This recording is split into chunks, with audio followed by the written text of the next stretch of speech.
একসঙ্গে তিন বোন ৯ তলা ভবন থেকে লাফ দিয়ে আত্মহত্যা করেছে। তিনজনই বয়সে কিশোরী। বুধবার ভোরে ভারতের উত্তরপ্রদেশের গাজিয়াবাদের একটি আবাসিক সোসাইটিতে এই ঘটনা ঘটে।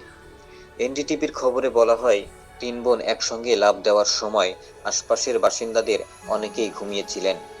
তিন বোনের নিচে পড়ে যাওয়ার শব্দে ঘুম ভাঙে তাদের। আত্মহত্যা করার আগে মেয়েরা ঘরটি ভেতর থেকে তালাবদ্ধ করে রেখেছিল।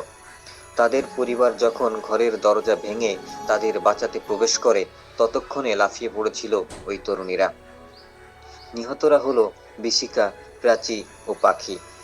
তারা একটি কোরিয়ান গেমে আসক্ত ছিল এবং এই নিয়ে পারিবারিকভাবে বাবা মার সঙ্গে কলহ চলছিল।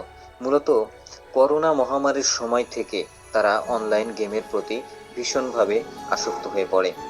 এই গেমের নেশায় তারা নিয়মিত স্কুলে যাওয়া বন্ধ করে দেয়। এমনকি তাদের আচরণে এক অদ্ভুত ঘনিষ্ঠতা দেখা দিয়েছিল। গোসল, খাওয়া, স্কুলে যাওয়া কিংবা ঘুমানো সবকিছু সবসময় একসঙ্গে করতো তারা। গেমটির আসক্তি এমন পর্যায়ে চলে গিয়েছিল যে তারা নিজেদের কোরিয়ান নামও রেখেছিল। ব্যবসা থেকে একটি চিরকুটও উদ্ধার করেছে পুলিশ। এতে কান্নার ইমোজি দিয়ে লেখা, দুঃখিত বাবা।